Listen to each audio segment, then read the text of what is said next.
యాత్ర యేసుతో నూతన యెరూషలేము యాత్ర యేసుతో నూతన యెరూషలేము యాత్ర ఆనంద యాత్ర యేసుని రక్తము పాపము నుండి విడిపించును యేసుని రక్తము పాపము నుండి విడిపించును వేయి నోళ్ళతో స్తుతించినాను వేయి నోళ్ళతో స్తుతించినాను తీర్చలేము అరుణమును తీర్చలేము అరుణమును ఆనంద యాత్ర రాత్రియు పగలును పాదములకు రాయి తగులకుండా రాత్రియు పగలును పాదములకు రాయి తగులకుండా మనకు పరిచర్య చేయుట కొరకై మనకు పరిచర్య కొరకై దేవదూతలు మనకుండగా దేవదూతలు మనకుండగా ఆనంద యాత్ర కృతజ్ఞత లేని వారు వేల కొలదిగా కూలినాను కృతజ్ఞత లేని వారు వేల కొలదిగా కూలినాను కృపావాక్యమునకు సాక్షులమై కృపావాక్యమునకు సాక్షులమై కృప వెంబడి కృపను పొందేదం కృప వెంబడి కృపను పొందేదం ఆనంద యాత్ర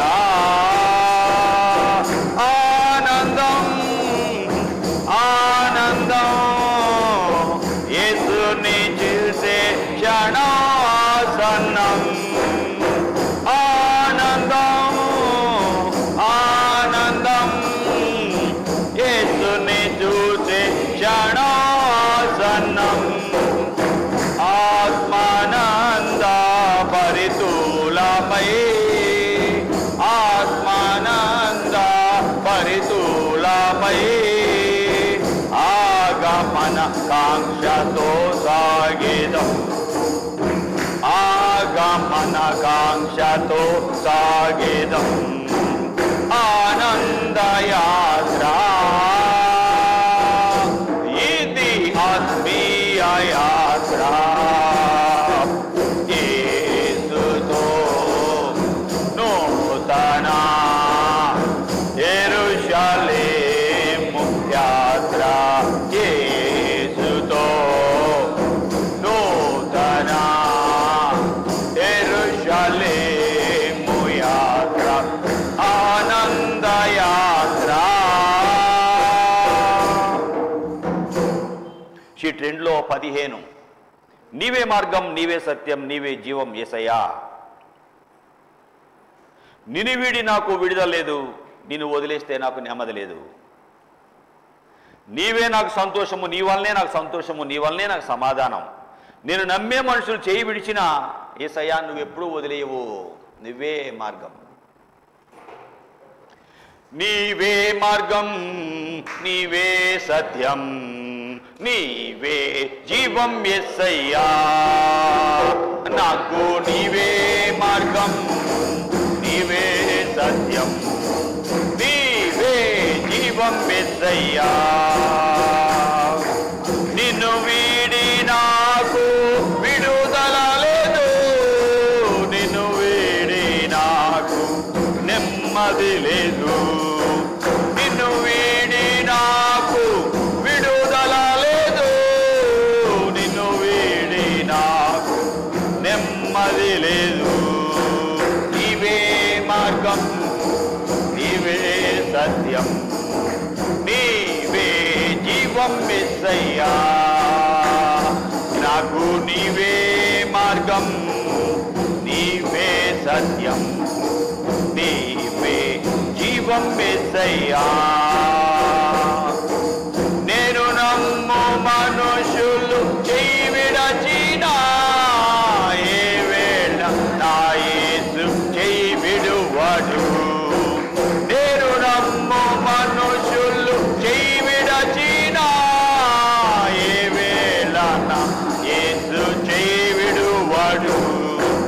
నేను నమ్ము మనుషులు చెయ్యి విడచినా ఏ వేళ విడువడు.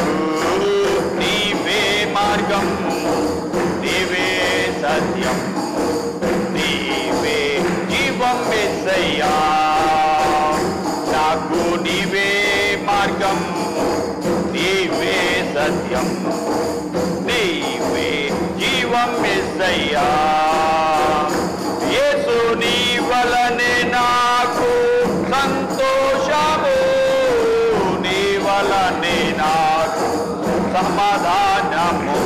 యేసు నీ వలనే నాకు సంతోషము, నీ వలనే నాకు సమాధానము.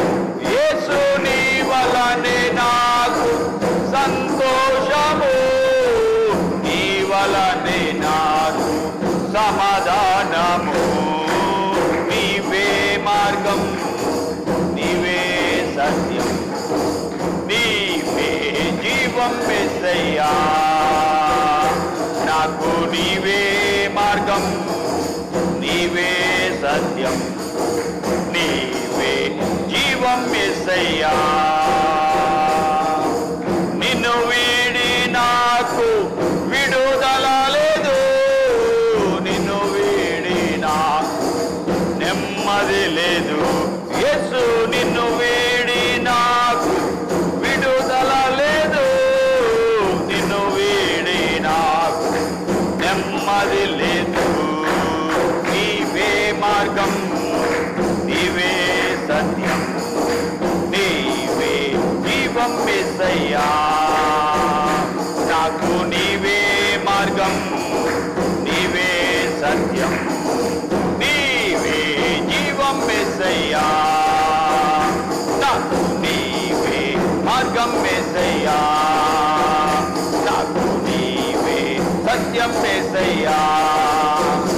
నాకు నీవే జీవం యేసయ్యా. యేసయ్యే మార్గం, సత్యం, జీవం. ఆ జీవాధిపతి అయిన యేసయ్యని మనం నమ్ముకున్నాం. ఆ యేసయ్యే మనతో ఉండి మనం నడిపించేవాడు. ప్రార్థన చేసుకుందాం.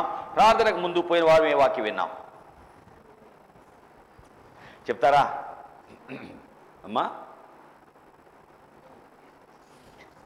పోయిన వారము ఏ వాక్యం విన్నాం? నేను ఆయనకు ఇష్టడును కనుక ఆయన, చెప్పండి రా, నేను ఆయనకి ఇష్టడును కనుక ఆయన నన్ను తప్పించాను. కాబట్టి దేవుని వాక్యం మనం విన్నాము. ఆయనే నన్ను తప్పించాడు, నేను ఆయనకి ఇష్టడిని. ప్రభుకి ఇష్టంగా ఉంటే ఆయన ఎలా కాపాడతాడో విన్నాం. ప్రార్థన చేసుకుందాం. ఒక్కరు ప్రేరేపించబడిన వారు ప్రార్థన చేయండి. మిగిలిన వారు దేవుని వాక్యం కొరకు హృదయాలు సిద్ధం చేసుకుందాం.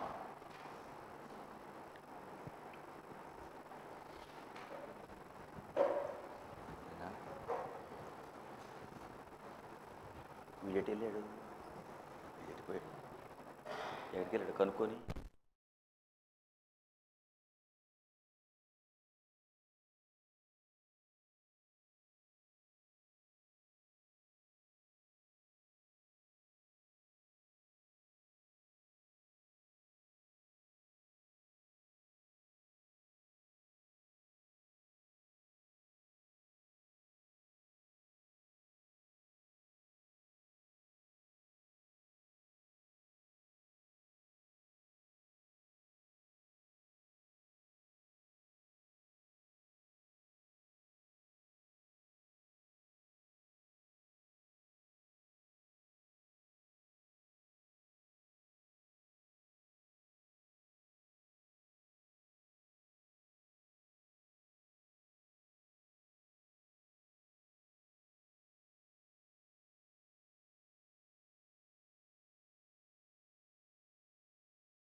నీది మెసేజ్లు వస్తున్నాయి, ఆఫ్ చేసావా కొయ్యి అంటుంది. ఏంటయ్యా చీకటి పనులు నాకు ఇక్కడికి వినిపిస్తున్నాయా? ఫోన్ అదిగో దెయ్యం. ఏమో ఒక పూట ఫోన్లో మాట్లాడకపోతే ఏమైపోతుందయ్యా? పెద్ద ఆఫీసర్ అవి.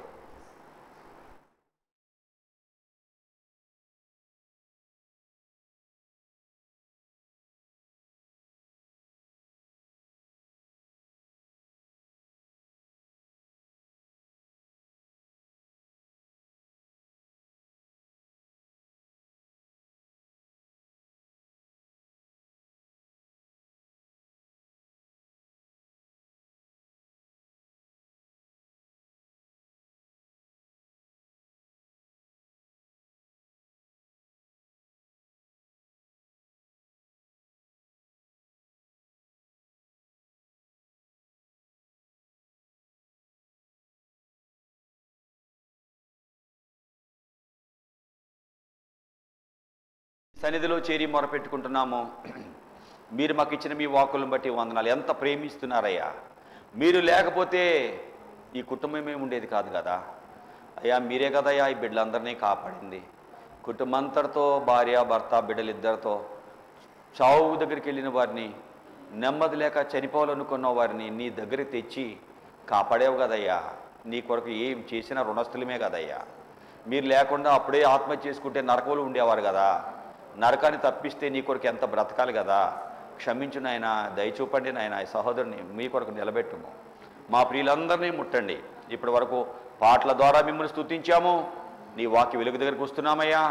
నీ వాక్యం కంటే ఏది మాకు విలువగా ఎంచబడనీయవద్దు నాయన. మిమ్మల్ని మేము విలువగా ఎంచుకోవటం మాకు నేర్పండి. నా రాజ్యము నీతి మొదలు బ్రతకండి, మీకు కావాల్సిన అన్నీ మీకు ఇస్తానని మీరు చెప్పారు. రాత్రి మేము విన్నాము, కొంతమంది 2వ స్థానం 3వ స్థానం దేవుడికి ఇస్తారు, అందుకే కుటుంబాలలో నెమ్మది దీవెన లేదు ఉండలేదు అని విన్నాం.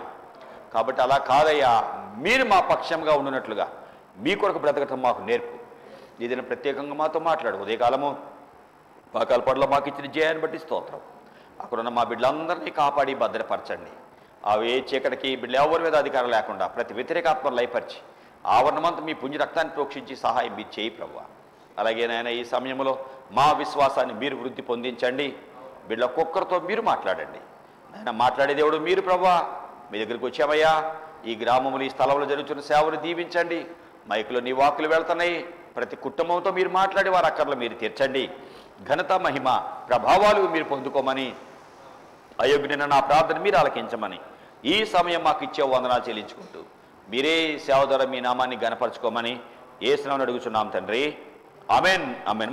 మనందరం లేచి నిలబడి షీట్ 2లో 10 సదాకాలము నీతోనే జీవించెదను యేసయ్యా. సదాకాలము నీతోనే జీవించెదను యేసయ్యా. యేసయ్యా యేసయ్యా యేసయ్యా యేసయ్యా యేసయ్యా యేసయ్యా యేసయ్యా యేసయ్యా. సదాకాలము నీతోనే జీవించెదను. పాపాల ఊబిలో పడి ఉన్న నన్ను నీ ప్రేమతో నన్ను లేపావయ్యా. పాపాల ఊబిలో పడి ఉన్న నన్ను నీ ప్రేమతో నన్ను లేపావయ్యా. ఏ తోడు లేని నాకు నీ తోడుగా నా అండగా నీవు నిలచావయ్యా. యేసయ్యా యేసయ్యా యేసయ్యా యేసయ్యా యేసయ్యా యేసయ్యా యేసయ్యా యేసయ్యా. సదాకాలము నీతోనే జీవించెదను యేసయ్యా. దేవుని జీవాత్మ నా మీదికి రమ్ము. దేవుని జీవాత్మానా మీదికి రాము దేవుని జీవాత్మానా మీదికి రాము వీరాచు వాంచు మలచు నింపు దేవుని జీవాత్మానా మీదికి రాము. జీవాత్మని దేవా మా మీదికి రండి, మమ్మల్ని విరవండి, వంచండి, మలచండి, మీ ఆత్మతో నింపండి. మీ ఆత్మతో నింపబడకుండా ఏది మా జీవితంలో ఉండనియొద్దయ్యా. మీరే ఈ దినం మీ సన్నిధి మాతో ఉంచి నాకు బిడ్డలకు కావాల్సిన వాకులు మీరు ఇవ్వండి. అనేకులు దీవెనకరముగా ఈ సేవను మీరు చేయండి. నేను ఇంతవరకు మీరే మా తండ్రిగా ఉండి అడుగడుగున మమ్మల్ని నడిపిస్తున్నందుకు నీకు స్తోత్రం. ఈ దినం ప్రత్యేకముగా నాయన మీ వాక్కు వెలుగు దగ్గరకు వస్తుండగా మమ్మల్ని వెలిగించండి, మీ ఆత్మతో మమ్మల్ని నింపండి. అనేకులకు దీవెనగా మా జీవితాలు ఉండున్నట్లుగా సహాయం చేయండి. అయోగ్యునయ్యా, మీ సిలువ చోట్న నేను దాగుంటానయ్యా. నాకు ఈ ప్రియ బిడ్డలకు లైవ్లో నీ వాక్కులు వెళ్తున్నాయి, కావలసిన వాక్కులు ఆ బిడ్డలకి మీరు దయచేయి. ఆ గృహాలలో ఉన్న ప్రతి సమస్యను మీరు తీర్చండి. మీరే ఈ సేవ ద్వారా మీ నామాన్ని గణపరచుకోమని యేసునామమున అడుగుచున్నాం తండ్రి. ఆమేన్, ఆమేన్, ఆమేన్. దయచేసి కూర్చోనండి, దేవుని వాక్యానికి వెళదాం. దేవుని వాక్యంలో నుండి కీర్తనల గ్రంథము 118వ అధ్యాయము 6వ వచనము. కీర్తనల గ్రంథము 118వ అధ్యాయము 6వ వచనం. యెహోవా నా పక్షమున ఉన్నాడు, నేను భయపడను. నరులు నాకేమి చేయగలరో? యెహోవా నా పక్షమున ఉన్నాడు, నేను భయపడను. నరులు నాకేం చేస్తారు? యేసు ప్రభువా, ఈ వాక్యం యొక్క సత్యాలు మాకు తెలియచేయి. మార్గం, సత్యం, జీవమైన దేవుడు మీరు మీ దగ్గరకు వచ్చి ఉండగా ఈ వాక్కుల యొక్క సత్యాలు మాకు తెలియచేయమని అయోగ్యుడైన నా ప్రార్థన మీరు ఆలకించమని యేసునామమున అడుగుచున్నాం తండ్రి. ఆమేన్. ఈ కీర్తన వ్రాసింది రాజైన దావీదు. దావీదు కీర్తనల గ్రంథంలో చాలా అధ్యాయాలు రాశాడు. 110 నుండి కంటిన్యూగా 110, 111, 112, 113, 114, 115, 116, 117, 118 వరుసగా రాసుకుంటూ ఆయనే వచ్చాడు. దీనిలో ఆయన మాట్లాడుతున్నాడు, యెహోవా నా పక్షముగా ఉన్నాడు, యెహోవా నా పక్షముగా ఉన్నాడు, నాతో ఉన్నాడు, నేను భయపడను. బా, ఎంత విశ్వాసం అండి ఈయనకి. దేవుడు నీకు తోడుగా ఉంటే ఎవరు ఎంతమంది మీదకు వచ్చినా ఏ సమస్య ఉండదు. దేవుడు నీ పక్షంగా ఉన్నాడా లేడా అది చూసుకోవాలి. ఒక్కోసారి దేవుడు కొన్ని అనుమతిస్తాడు, కొన్ని కష్టాలు అనుమతిస్తాడు. దావీదు దేవునికి ఇష్టంగా నడిచాడు. దావీదు జీవితాన్ని చూస్తుంటే ఇతను దేవునికి ఇష్టముగా బ్రతికాడని గత దినాల్లో మనం విన్నాం. నేను ఆయనకి ఇష్టుడిని కనుక ఆయన నన్ను తప్పించాడని విన్నాం. ఇప్పుడు ఆయన మాట్లాడుతున్నాడు, యెహోవా నా పక్షముగా ఉన్నాడు. ఒక్కోసారి మనం చదువుకునేటప్పుడు నా పక్షంగా ఉన్న వాళ్ళు రండి అని 2 టీంలు ఏర్పడతాయి, 2 పక్షాలు ఉంటారు, అంతే కదా. 2 పక్షాలు ఉంటారు, ఇది మీ టీము నా టీము అంటారు, ఆడతారు. ఏ పక్షం ఓ పక్షం గెలుస్తుంది. అలాగే నా బ్యాచ్ ఎవరు, బ్యాచ్ నా బ్యాచ్ అంటారు. ఏరా మీ కాలేజీలో అనుభవాలు ఉన్నాయిరా, స్కూల్లో కానీ రండిరా నా బ్యాచ్ అందరూ రండిరా అనగానే ఎంత ఎడబడి పరిగెడతా ఉంటారు. నేను చదువుకునే రోజుల్లో కూడా కాలేజీలో ఇంజనీరింగ్ చదువుకునేటప్పుడు నా పక్షంగా చాలామంది బ్యాచ్ ఉండేవాళ్ళు. ఎందుకంటే నేను జోకులు వేసేవాడిని, నవ్వించేవాడిని, అలాగా వాళ్ళతో సమయం బాగా గడిపేవాడిని. కాబట్టి బస్సులో ఉండి నేను చెయ్యి చాపితే నా ఫ్రెండ్స్ అందరూ నా కోసం రోడ్డు మీదకి వచ్చి ఉండేవారు. అలాగే రోడ్డుకి అంటే బస్సులో దూరంగా ఉండి ఎంత రష్గా ఉన్నా బయటలోకి వంగి వంగి అలా ఊపితే చెయ్యి అడ్డం పడేవాళ్ళు, రోడ్డుకి అడ్డం పడేవాళ్ళు. బస్సు ఆగేది, బస్సు దిగుతుంటే విజయ్ కుమార్ చెయ్యి అంటుంటే అబ్బా ఎంత ఆనందంగా ఉండేవారు. చాలామంది నా పక్షంగా ఉండేవారు. ఇదే ఆనందం అనుకున్నా నేను లోకంలో. కానీ సాయంత్రానికి ఎవరింటికి వారు వెళ్ళిపోయేవారు, నా పక్షంగా ఎవరూ ఉండేవారు కాదు. నెమ్మది సమాధానం లేక నిజమైన ఆనందం ఎవరిస్తారు? ఫ్రెండ్స్తో ఉంటే ఒక పక్షం ఉంది, ఫ్రెండ్స్తో ఉంటే కొంత టైమే వారు నాతో ఉంటున్నారు. సినిమాకి వెళ్తే కొంత టైమే ఆనందం ఉంది, నిత్యము ఆనందము నాకు కావాలి, ఎవరిస్తారు? ఈ లోకంలో నిత్యం ఉండే ఆనందం లేదా? దొరకదా? కష్టమా? అయితే నేను ఎందుకు బ్రతకాలి?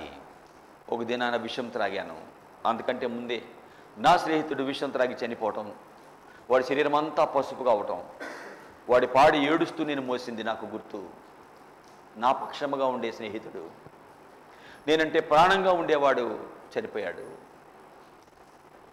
వాడి పాడి మోసిన కొన్ని రోజులకి నిజమైన ఆనందం నాకు ఎవరు ఇవ్వట్లేదు. సినిమాల ద్వారా నిజమైన ఆనందం లేదు. స్నేహితులు ఉంటే సాయంత్రానికి ఎటువంటి వెళ్ళిపోతున్నారు. ఏంటి నా జీవితం? ఏంటి? ఎందుకు నేను బ్రతకాలి? ఆ సహోదరులాగానే నేను కూడా, ఆ స్నేహితుడిలాగానే నేను విషం త్రాగాను. ఇంట్లో ఎవరో లేరు. ఉదయం త్రాగాను, మధ్యాహ్నం అయిపోయింది, శరీరం చల్లగా అయిపోయింది, చెమట పట్టేసింది, అయిపోయాను అనుకున్నాను. నాకేమీ మెలుకో ఏం తెలియదు. నాకు రెండో రోజు మధ్యాహ్నం చూస్తే కళ్ళు తెరిస్తే నా ఎదురుగా ఇంటి కప్పు, ఎదురుగా టీవీ కనిపిస్తున్నాయి. చావు నాకు రాదా? నా స్నేహితుడు చనిపోయాడే, ఇదే విషయం కదా వాడు త్రాగింది. చావు నాకు రాదా అని ఏడుస్తున్నాను. అలాంటి టైంలో ప్రియులారా, యేసు ప్రభు నిజ దేవుడు వాక్యం నాకు అందించబడింది. మీకులాగానే వచ్చి యేసయ్య వాక్యం విన్నాను. ఆ పిల్లల రిట్రీట్లో మా తల్లిదండ్రులను సంతోషపెట్టాలని వెళ్ళాను.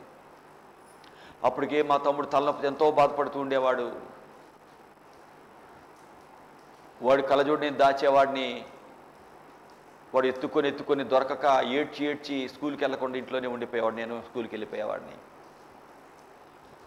సాయంత్రం అయ్యాక గుడ్లని ఇంతలా అయిపోతే వాడి కళ్ళజోడు నేను ఇచ్చాను. అలాంటి వాడు యేసయ్య నన్ను ముట్టాడు, నా తలనొప్పి నుండి విడిపించాడు అని నేను అక్కడ ఉన్నట్టు వాడికి తెలియదు. కళ్ళజోడు ఇసిరి పడేశాడు. కొన్ని రోజులు వాడిని గమనించా, మరి అన్నాడు తలనొప్పి అనలేదు. అలా యేసయ్య వాక్యం విన్నాను. యేసయ్య నా జీవితాన్ని మార్చాడు. ఏ శాంతి సమాధానాల కొరకు అన్వేషించానో, ఏ శాంతి సమాధానాల కొరకు లోకంలో స్నేహితులతో సినిమాలకు వెంట పరిగెత్తానో, అల్పకాలం ఉండే ఆ సంతోషము కంటే నిత్యం ఉండే సంతోషము ఈయన ప్రియ ప్రభువు నాకు ఇచ్చాడు. అందుకే నీవు పొందిన సంతోషము, నీవు పొందిన ఆనందము అనేకులకు పంచాలి, నువ్వు నా సేవ చేయాలి అని ప్రభు పిలిస్తే, అయ్యా నేను యోగ్యుడిని కాదు, నీ పని చేయటకు నేను యోగ్యుడిని కాదు, ఎన్నుకోగలిగిన వాళ్ళు ఎన్నుకో అన్నాను. ప్రభు భయంకర యాక్సిడెంట్లో ఆయన నన్ను కాపాడి, ఇదిగో నీ ఎప్పుడో చనిపోవలసిన వాడివి, నిన్ను కాపాడాను, నువ్వు నా కొరకు పని చేయాలి. ఆ ప్రభు పిలుపు అందుకున్న వాడినై 2002లో జూన్లో మీ మధ్య పూర్తిగా దేవుని సేవకు వచ్చాను. ఏ శాంతి సమాధానాలు కొరకు అన్వేషించానో, స్నేహితుల ద్వారా, చదువు ద్వారా, సినిమాల ద్వారా, రకరకాల వ్యాపకాల ద్వారా సంతోషం పొందుకోవాలనుకున్నాను. కానీ అది కొంతకాలమే ఉండేది అని నాకు అర్థమైపోయింది. యేసయ్య నేను వెంబడించినప్పుడు ఆయన ఏ శాంతి సమాధానాలు నాకు కావాలో అవి ఆ ప్రియ ప్రభువు నాకు ఇచ్చాడు. కీర్తనలో 16వ అధ్యాయము 11వ వచనంలో, నీ సన్నిధిని సంపూర్ణ సంతోషము కలదు, నీ కుడి చేతిలో నిత్యము సుఖములు కలవు అని వాక్యం చెప్తుంది.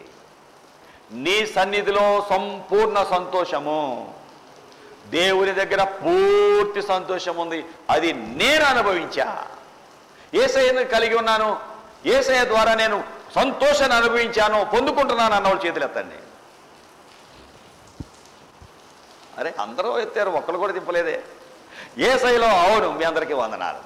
యేసయ్యలో సంపూర్ణ సంతోషం ఉంది. ఆయన నమ్మిన బిడ్డలను ఆయన కాపాడుకుంటాడు. చూడండి ప్రభు ఎంత కాపాడాడు చూడండి. ఇందాక వర్షం ఉందా? ప్రభు మన అక్కర ఎరిగిన వాడే ఈ బిడ్డలో నన్ను ఆరాధించాలి. ఇంత వర్షం పంపితే వాళ్ళు నన్ను ఆరాధించలేరు, కష్టమైపోతుంది, ఇది కారుతుంది, కాబట్టి లేదు వాళ్ళు మందిరికి వెళ్ళాక అప్పుడు పంపిస్తాలన్నాడు, ఇప్పుడు పంపిస్తున్నాడు ఆ వర్షం. ప్రభువుని కలిగినప్పుడు ఆయన చూచుకుంటాడు. నా జీవితంలో ప్రభువు నాతో ఉండి నడిపించడం నా కళ్ళారా చూస్తున్నాను. అందుకే నా హృదయం అంతటితో, నా శక్తి అంతటితో బలహీనంగా ఉన్నా కూడా ఆయన పని నేను చేసుకుంటూనే పోతున్నా. ప్రభువు దగ్గర ఉన్న ఆనందము సంపూర్ణమైనటువంటిది, ఏ కొంచెం కొద్ది ఇచ్చేవాడు కాడు. ఈ దేవుడు దావీదుని రక్షించాడు. చిన్నవాడిగా ఉన్న దావీదుని దేవుడు రక్షించాడు. కాబట్టి ఎక్కడ ఉన్నా దేవుడు నాకు తోడుగా ఉండాలి. దేవుడు నా పక్షముగా ఉండాలి. దేవుడు నా పక్షముగా ఉండాలి అంటే దేవుడికి ఇష్టంగా నేను ఉండాలి అని దేవుడికి ఇష్టం లేనివన్నీ తీసి పక్కన పడేశాడు. సినిమాలు, స్నేహాలు, చెడు అలవాట్లు అన్నీ పక్కన పెట్టి ఏం చేశాడు? ఒంటరిగా తండ్రి అప్పగించిన పని చేస్తూ సితారా తీసుకొని పాటలు పాడుకుంటూ ఉండేవాడట. యేసయ్యా నువ్వు నాకున్నావు చాలయ్యా, యెహోవా నా కాపరి. నేను గొర్రెలు కాసుకుంటూ నేను గొర్రెలు కాస్తాను, నన్ను నా దేవుడు కాస్తాడు అనుకునేవాడట. ఏమనేవాడు? నేను నా గొర్రెలు కాసుకుంటాను, నేను గొర్రెలు కాపరిని, నాకు కీర్తన 23:1 యెహోవా నా కాపరి, నాకు లేమి లోటు లేదు. దేవుడే నన్ను కాపాడతాడు, నన్ను కాపాడేవాడు దేవుడు. యెహోవాయే నాకు కాపరి, దేవుడే నన్ను కాపాడతాడు, నాకు కొదువు అనేది ఉండదు. అబ్బా ఏంటంటే ఆ మెట్టు! దేవుడు నన్ను కాపాడితే నాకు కొదువ లేదు. నేను గొర్రెలు కాపాడుతున్నా, నన్ను నా దేవుడు కాపాడుతున్నాడు. నేను గొర్రెలు కాపాడుకుంటున్నా, నా దేవుడు నన్ను కాపాడుకుంటున్నాడు, నాకు లోటు అనేది లేదు అన్నాడండి. నాకు కొదువు అనేది లేదు అన్నాడండి. నా దేవుడు నాతో ఉంటే నాకు లోటు అనేది ఉండదు అన్నాడండి. ఇక్కడ మాట్లాడుతున్నాడు, యెహోవా నా పక్షమున ఉన్నాడు, నేను భయపడను. యెహోవా నా పక్షమున ఉన్నాడు, నేను భయపడను. తండ్రి గొర్రెలు కాస్తూ ఉండగా 1 సమూయేలు 17వ అధ్యాయం, ఈ 17వ అధ్యాయంలో ఇతను చెప్తున్న మాటలు మనకు కనబడుతున్నాయి. గొల్యాతు తండ్రి మాట విని అన్నలను చూద్దామని వెళ్ళాడు. అన్నలను చూద్దామని వెళ్ళినటువంటి దావీదుకి గొల్యాతు ఎదురయ్యాడు, భయంకరంగా మాట్లాడుతున్నాడు. ఆ మాటలు విన్నటువంటి దావీదు దేవుని బిడ్డలను దూషిస్తాడా? నో నో నో, లేదు లేదు, నేను వాడితో పోరాడతా, నేను వాడి జయిస్తా అంటున్నాడు. నేను వాడితో పోరాడతా. ప్రియులారా, ఆ మాట వెళ్ళిపోయింది. సౌలు రాజు దగ్గరికి వెళ్ళిపోయింది దావీదు గురించి. సౌలు దావీదుని పిలిపించాడు. 17వ అధ్యాయము 1 సమూయేలు 32వ వచనంలో, ఏంటయ్యా 31వ వచనంలో దావీదు చెప్పిన మాటలు నలుగురికి తెలియగా జనులు ఆ సంగతి సౌలుతో తెలియచెప్పిరి కనుక అతడు దావీదును పిలువనంపెను.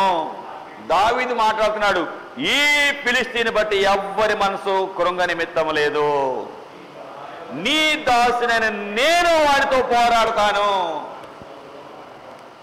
నీ దాసునైన నేను వాడితో పోరాడతాను. ఎందుకో తెలుసా? నా పక్షముగా నా దేవుడున్నాడు, నా పక్షముగా నా దేవుడు ఉన్నాడు. అదేంటయ్యా, నువ్వు పిల్లోడువయ్యా, నీకు బలం చాలదయ్యా, నువ్వు బాలుడివి, వాడేమో బాల్యము నుండి యుద్ధాభ్యాసం చేశాడు. 33వ వచనం సౌలు అంటున్నాడు. దానికి దావీదు అన్నాడు, నీ దాసుడైన నేను 34వ వచనం 1 సమూయేలు 17వ అధ్యాయం, మీ దాసుడైన నేను నా తండ్రి యొక్క గొర్రెలను కాయిచుండగా సింహము ఎలుగుబంటి వచ్చి మందలో నుండి ఒక గొర్రె పిల్లని ఎత్తుకొని పోవుచుండగా నేను దానిని కొట్టి చంపేశాను. మీ దాసులైన నేను ఆ సింహమును ఎలుగుబంటిని చంపానే. జీవము గల దేవుని సైన్యం తిరస్కరించి ఈ సున్నతి ఫిలిష్తీయుడు కూడా వాటిలో ఒకదాని వలె అవుతాడు. సింహము యొక్క బలము నుండి, ఎలుగుబంటి యొక్క బలము నుండి నన్ను రక్షించిన యెహోవా ఈ ఫిలిష్తీయుని చేతి నుండి కూడా నన్ను విడిపిస్తాడు. దేవుడు నా పక్షంగా ఉన్నాడు. ఏంటండి విశ్వాసం? దేవుడు నాతో ఉన్నాడు, నేను జయిస్తా. దేవుడు నీతో ఉన్నాడా? దేవుడు దావీదుతో ఉన్నాడు. దేవుడు దావీదుకు తోడుగా ఉన్నాడు. దేవుడు దావీదును కోరుకున్నాడు. దేవుడు దావీదుకి తోడుగా ఉన్నాడు. 16వ అధ్యాయము 18వ వచనము, మొదటి సమూయేలు 16వ అధ్యాయము 18వ వచనము. చిత్తగించుము, బెత్లెహేముడైన యెషయా యొక్క కుమారులలో ఒకని చూచితిని, అతడు చమత్కారముగా వాయించగలవాడు, అతడు బహుశూరుడు, యుద్ధశాలి, మాట నేర్పరి, అందగాడు, మరియు యెహోవా వానికి తోడుగా ఉన్నాడు. అబ్బాబాబా, ఏంటండి? దేవుడు తోడుగా ఉన్నాడు, దేవుడి పక్షముగా ఈయన పక్షముగా ఉన్నాడు, దేవుడికి ఇష్టంగా ఆయన నడుస్తున్నాడు, దేవుడు దావీదుకి తోడుగా ఉన్నాడు. గొర్రెలు కాసే దావీదుకి దేవుడు తోడుగా ఉన్నాడు కాబట్టే ఒక కుక్కని స్పీడ్గా వస్తే కుక్కను పట్టుకుంటావు, ఆ కుక్క దాకా వెళ్తున్నావు, కోతి మీదకి వస్తుంది. కుక్క అంటే చిన్నదేగా కోతి కోపంగా మీదకి వస్తుంటే ఏం చేస్తారా? పరార్. అది మీద పడి కరుస్తుంది, బ్యా బ్యా బ్యా బ్యా దొలుతాం. కుక్క ఎంత పడితే చెప్పండి, భయపడిపోయి పరిగెడతాం. ఇంకా మీదకి వచ్చి పడి కొరత కరుస్తుంటే మీద దొలుతావే కానీ, కేకలు ఏడుస్తా దొలుతావే కానీ ఏం చేయలేవు. మరి దానికంటే బలమైనది సింహం, బలమైనటువంటిది ఎలుగుబంటి. ఆ మధ్య ఎలుగుబంట్లు శ్రీకాకుళం ఆ ప్రాంతాల్లో బయటకు వచ్చేసినాయి, ఎంతోమందిని చంపి పడేసినాయి. కొన్ని జంతువులు తిన్నాయి. ఆ జంతువులు పట్టుకోవాలి, తోలుతుంటే జంతువుల మీద పడతా నేను తోలుతుంటే మీదకు వచ్చేసినాయి, కొంతమందిని చీల్చి పడేసి చంపినాయండి. అందాకెందుకు ఈ మధ్య తోడేళ్ళు వచ్చినాయండి, తోడేళ్ళకి భయపడుతున్నారు. తోడేళ్ళు కుప్పలుగా మందలుగా వచ్చి ఊర్లో పడి కనపడి జంతువులు తినేసినాయి, మనుషులు కూడా తెగబడి తింటే ఆ మధ్య వార్తలు చూపిస్తున్నాడు ఆ తోడేళ్ళని. తోడేళ్ళకి భయపడిపోతున్నాము, కుక్కలకు భయపడుతున్నాము, కోతులకు భయపడతాము. ఈయన సింహానికి కూడా భయం లేదు, ఎలుగుబంటి అంటే భయం లేదు. నా దేవుడు నా పక్షంగా ఉన్నాడు, నాకేం భయం లేదు. యెహోవా నా కాపరి, నాకు లేమి లేదు. పచ్చిక గల చోట్ల మచ్చికతో నడుపున్. యెహోవా నా కాపరి, నాకు లేమనేది లేదు, కొదవనేది ఉండదు. పచ్చిక గల చోట్ల పచ్చగా ఉన్న స్థలాలకు నన్ను తీసుకెళ్తాడు, శాంతికరమైన జలముల యొద్దకు నన్ను నడిపిస్తాడు. ఆయన నా కాపరి, నా పక్షంగా ఆయన ఉంటాడు, నాకేం భయం లేదు. దావీదు జీవితాన్ని చదువుకుంటూ పోతుంటే దేవుడు ఈయన పక్షంగా ఉన్నాడు కాబట్టి యుద్ధశూరులైనటువంటి అన్నలు, దావీదుకు 7 అన్నలు ఉన్నారు, సైన్యంలో ఉన్నారు, బలవంతులు, ఎత్తుకున్నారు, చాలా బలంగా ఉన్నవారు, దృఢకాయం కలిగిన వారు చాలా ఎత్తున్నారు. అలాగే సౌలు ఇంకా బలవంతుడు, చాలా బలవంతుడు. అతని జీవితం చూస్తుంటే మొదటి సమూయేలు 9వ అధ్యాయం ఎలాంటోడో చూడండి. 2వ వచనం. కీషు అనే భాగ్యవంతుడికి సౌలు అను ఒక కుమారుడు ఉండెను, బహు సౌందర్యము కలవాడు, ఇశ్రాయేలీలలో అతని పాటి సుందరుడు ఒక్కడో లేడు. భుజము మొదలుకొని పైకి ఇతరుల కంటే ఎత్తు. ఎంత బలం కలిగిన వాడు సౌలు రాజు, చాలా ఎత్తున్నాడు, చాలా బలవంతుడు రాజు. ఫిలిస్తీన్లు వస్తే వాళ్ళని దగ్గర వాళ్ళలో గొలియాతు వచ్చి కేకలు పెడుతుంటే 10 అడుగులు ఎత్తున్న గొలియాతును చూచినటువంటి సౌలు సైనికులు, దావీదు అన్నలు సైనికులు వణికిపోతున్నారు. ఎందుకు వణికిపోతున్నారు? సౌలు కంటే, సైనికుల కంటే దావీదు ఆ యొక్క గొలియాతు బలవంతుడిగా కనపడుతున్నాడు వీళ్ళకి. సౌలు రాజుకి, సైన్యానికి గొలియాతు చాలా బలవంతుడిగా కనిపిస్తున్నాడు. బాబోయ్, ఇతరులని మేము గెలవగలమా? మామూలుగా లేడు వీడు, ఒక్క దెబ్బ కొడితే ఏమైపోతామో, మా వల్ల కాదు బాబోయ్, వణికిపోతున్నారు. కమాన్, నేను ఒక్కనే వస్తా, మీలో ఎవరైనా రండి, నాతో పోరాడండి అంటున్నాడు. ఇంతమంది సైన్యం అక్కర్లేదు, నేను ఒక్కనే వస్తా, నాతో పోరాడి గెలవండి. నన్ను ఓడిస్తే 8వ వచనము 17వ అధ్యాయం. అతడు అంటే గొలియాతు నిలిచి ఇశ్రాయేలు దండువారిని పిలిచి యుద్ధ పంక్తులు తీర్చుటకై మీరు ఎందుకు బయలుదేరి వచ్చారు? నేను ఫిలిష్తీయుడిని కానా? మీరు సౌలు దాసులు కారా? మీ పక్షముగా ఒకని ఏర్పరచుకొని అతను నా దగ్గరికి పంపండి. అతడు నాతో పోట్లాడి నన్ను చంపగలిగితే మేము మీకు దాసులమైపోతాం. నేను అతని జయించి చంపితే మీరు నాకు దాసులై మాకు దాస్యం చేస్తారు. ఈ దినాన నేను ఇశ్రాయేలీయుల సైన్యములను తిరస్కరిస్తున్నా. ఒకరు నియమించిన ఎట్లా వాడు నేను పోట్లాడుకుంటాం అని ఫిలిష్తీయులు చెబుతా ఉంటే సౌలును 11వ వచనం 17వ అధ్యాయం మొదటి సమయాలు సౌలును అతని ఇశ్రాయేలీయులందరూ ఆ ఫిలిష్తీయుని మాటలు విన్నప్పుడు బహు భీతులైరి, భయపడిపోతున్నారు. రండిరా, నాతో పోరాడండిరా, ఒక్కరిని ఏర్పరచుకోండి, నన్ను ఓడిస్తే చాలు, మేమందరం మీకు దాసులం అయిపోతాం. సౌలు రాజు ఎంత బలవంతుడు, అతను లాంటి ఆయన లేపు, అతను లాంటి బలవంతులు ఒక్కళ్ళు లేరంటే, అంత ఎత్తరి అంత బలవంతుడు ఒక్కళ్ళు లేరంటే, అంత అందగాడు అంత బలవంతుడు రాజు. సైన్యం అందరూ వణికిపోతున్నారు. యెషయాకి 8 మంది పిల్లలలో ఒక్కరు తప్ప అందరూ యుద్ధంలోనే ఉన్నారు. వాళ్ళు వణికిపోతున్నారు. 40 రోజులు సాయంత్రము ఉదయము వచ్చి కేకలు పెడుతున్నాడు. 16వ వచనం 17వ అధ్యాయం మొదటి సమయంలో ఉదయము సాయంత్రము రండిరా, దమ్ము లేదురా, చేత కాదురా, దేవుడు అంటారా, నాతో పోరాడండిరా. రోజు ఇదే మాటలు, మీ దేవుడిని దూషిస్తున్నాను రా, చెప్పిస్తున్నాను రా, రండిరా అంటున్నాడు. చేత కాదా, గెలవలేరా, పోరాడలేరా, పోట్లాటం రాదా, యుద్ధం రాదా, ఎన్ని మాట్లాడుతున్నాడో గొలియాతు. ఉరుకుతున్నారు 40 రోజులు, ఎవ్వడు పట్టించుకోవట్లా. 41వ రోజు తండ్రి మాట విని అన్నలు చూద్దామని దావీదు వచ్చాడు. దావీదు అంటే అర్థం ఏంట్రా అమ్మా?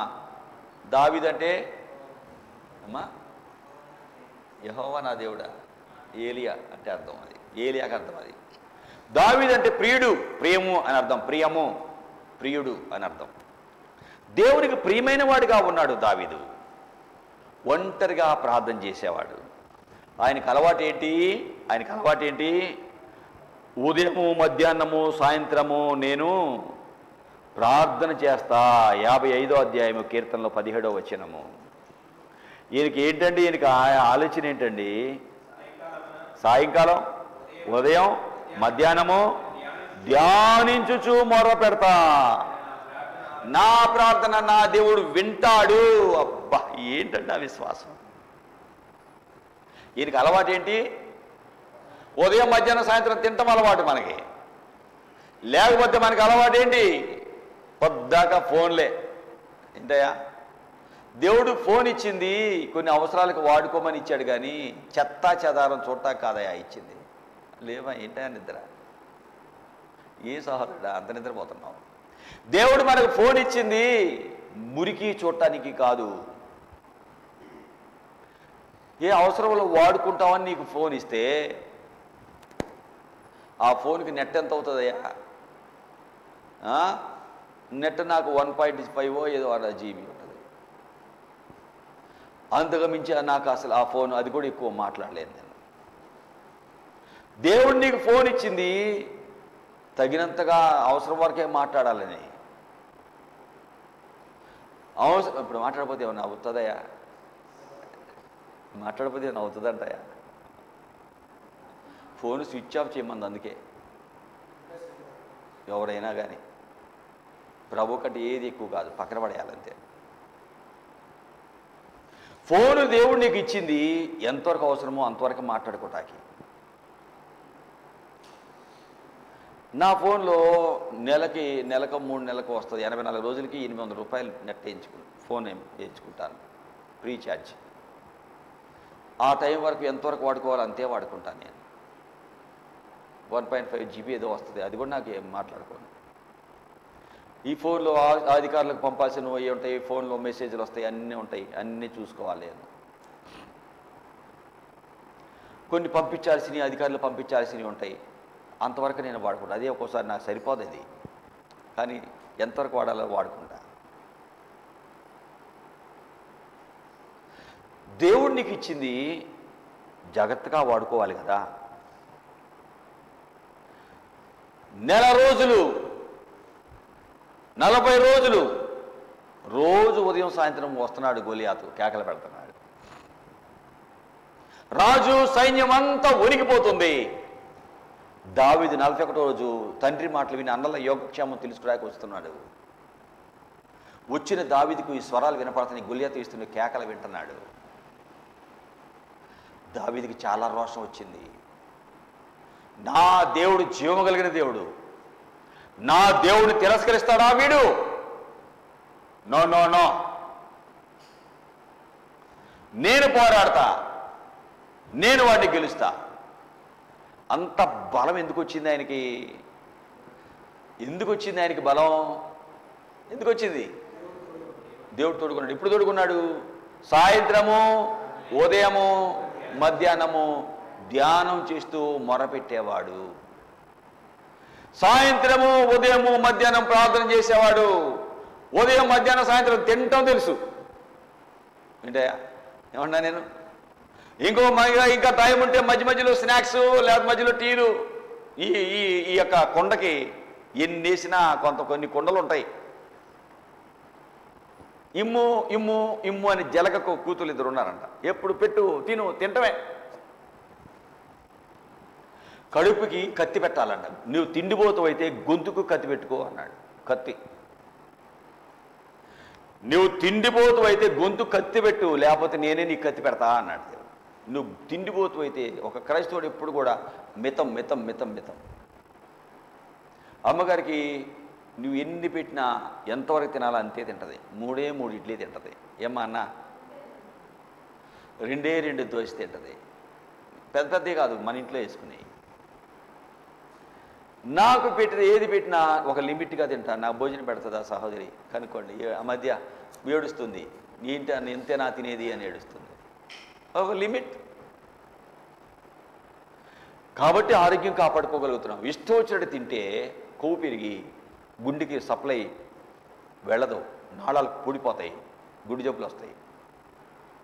ఒక క్రైస్తవుడు మితంగా ఉంటాడు, మితంగా తింటాడు, మితంగా మాట్లాడతాడు. అన్ని మితం మితం మితం మితం. దేవుడికి దగ్గర వెళ్ళిపోతాడు.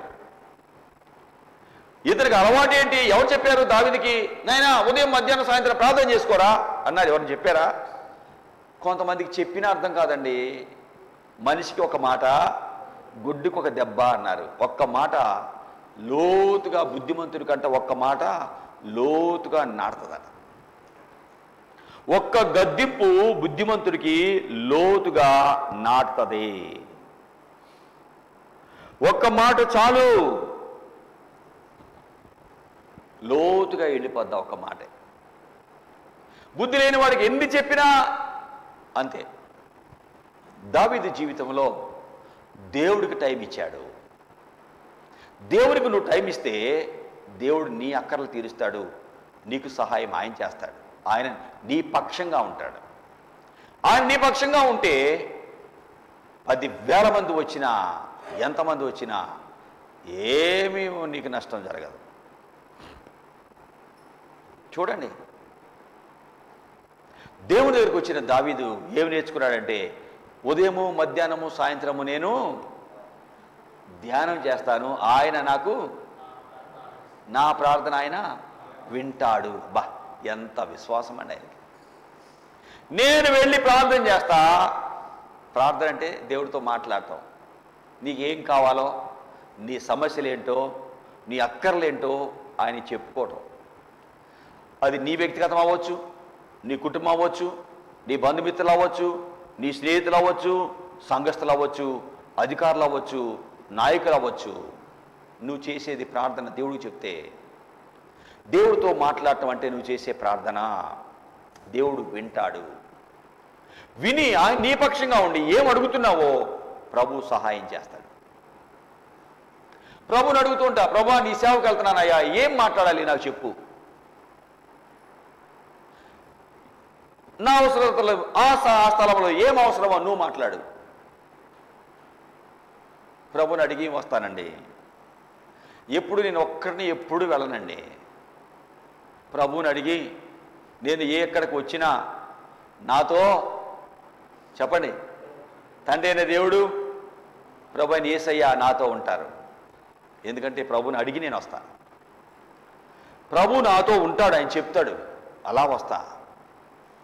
కొంతమంది ఏదో వాక్యం చెప్పారు అనుకుంటారు. కాదు కాదు, ఈ సహోదరుడు చెప్పకముందే నేను రాత్రి 12:30 గంటలకు ఇంటికి వెళ్ళి అబ్రహాం ఉదయం నాతో మాట్లాడాడు.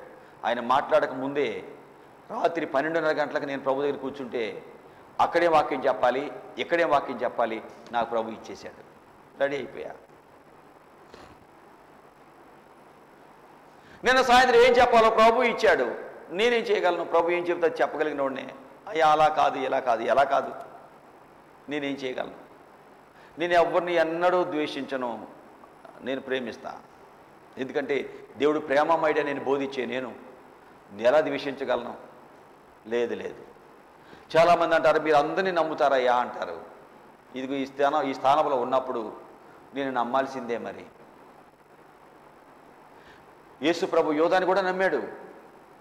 నేను నమ్మిన నా విహితుడు నా ఇంట భోజనం చేసేవాడు, నన్ను తన్నుడికై మడిమెత్తాడు.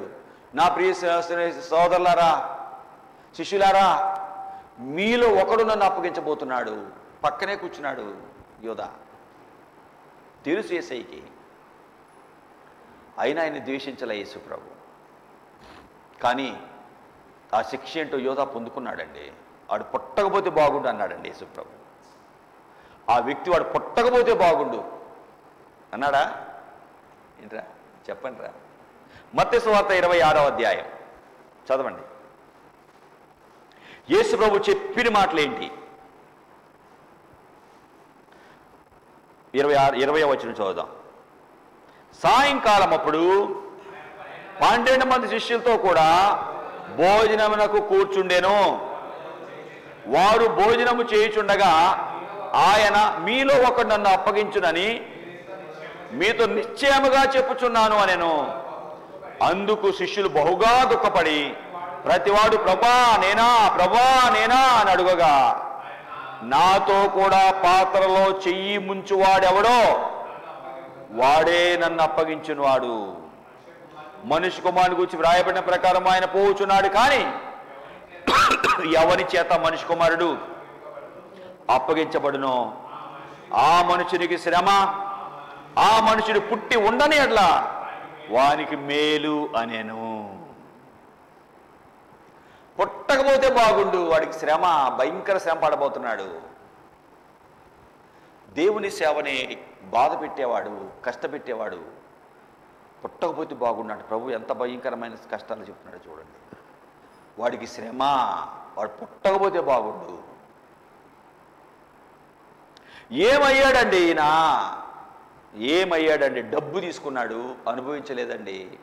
30 వెండి నాణాలకు యేసయ్యను అప్పగించిన యోధ యేసయ్యకు శిక్ష విధించబట్టం చూచి, ఆయన బాధ పెట్టబట్టం చూచి పరుగున వెళ్ళాడు. 27వ అధ్యాయం 3వ వచనం నుండి చదువుదాం. అప్పుడు ఆయనను అప్పగించిన యోధ ఆయనకు శిక్ష విధించబడగా చూచి పశ్చాత్తాపడి ఆ 30 వెండి నాణెములు ప్రధాన యాజకుల యొద్దకును పెద్దల యొద్దకును మరలా తెచ్చి, నేను నిరపరాధి రక్తమును అప్పగించి పాపము చేశాను అని చెప్పాను. వారు దానితో మాకేంటయా, నువ్వు అడిగావు, ఇచ్చా 30 వెండి నాణాలు, పో మాకేం పని పో అంటే, ఆ 30 వెండి నాణాలు నువ్వే చూసుకోవయ్యా, మాకేం పనయ్యా, నువ్వు అడిగావు మేము ఇచ్చాం, యేసయ్యను అప్పగించావు, నువ్వు తీసుకెళ్ళిపోతున్నావు, మాకేంటయ్యా పో నువ్వు చూసుకో. ఆ 30 వెండి నాణాలు దేవాలయములో పారపోసి పోయి ఉరి పెట్టుకొనేను. ఉరితాడు నిలబడిందా? అపోస్తలుల కార్యాలు 1వ అధ్యాయం. ఏం జరిగింది యోధాకి? ఈ యోధ ఎట్లా సంపాదించినట్టు డబ్బులు? ద్రోహము వల్ల 18వ వచనం. ఈ యోధ ద్రోహము వలన సంపాదించిన రోకలు ఇచ్చి ఒక పొలము కొనేను. అతడు తల క్రిందులుగా పడి నడిమికి బెద్దలైనందున పేగులన్నీ బయటికి వచ్చాను. లావుగా ఉంటాడు, తాడు మొయిలాపోయింది. అలా స్పీడ్గా ఎత్తుని కింద పడేటప్పటికి పేగులు పొట్ట పగిలిపోయింది. పేగులు బయటకు వచ్చి ఎంత భయంకర చావో చూడండి. యేసుప్రభు ఏమన్నాడు? అసలు ఆడు పుట్టగా వాడికి శ్రమ, ఆడు పుట్టకపోతే బాగుండు అన్నాడండి. ప్రభువుకి ఇష్టంగా బ్రతకలేదండి, ప్రభుతో ఉన్నాడండి. కొంతమంది దేవుని బిడ్డలతోనే ఉంటారు, దేవుని బిడ్డలతోనే నడుస్తారు, వారికే హాని కల్పించాలని చూస్తుంటారు. కానీ ఈ దేవుడు గుడ్డోడు కాదు సుమా.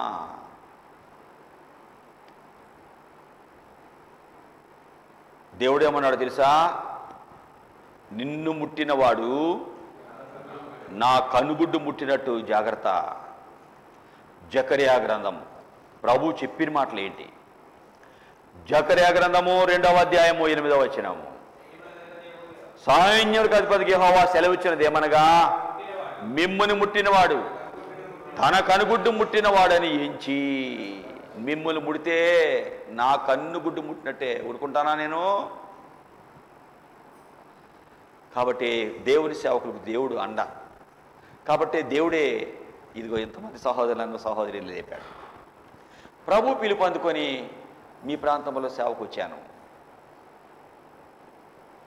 నాకంటే ముందు చాలామంది సేవకులు వచ్చారు, వెళ్ళిపోయారు. కానీ ప్రభు పంపించాడు కాబట్టి ఇన్ని పోరాటాలు వచ్చినా ఇది ఎంతమంది సహోదరులు అడ్డం నిలబడ్డారండి.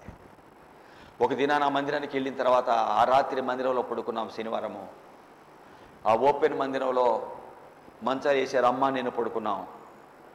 ఉదయాన్నే లేచి చూసేటప్పటికి నా చుట్టూ సహోదరులు అందరూ పడుకొని ఉన్నారు.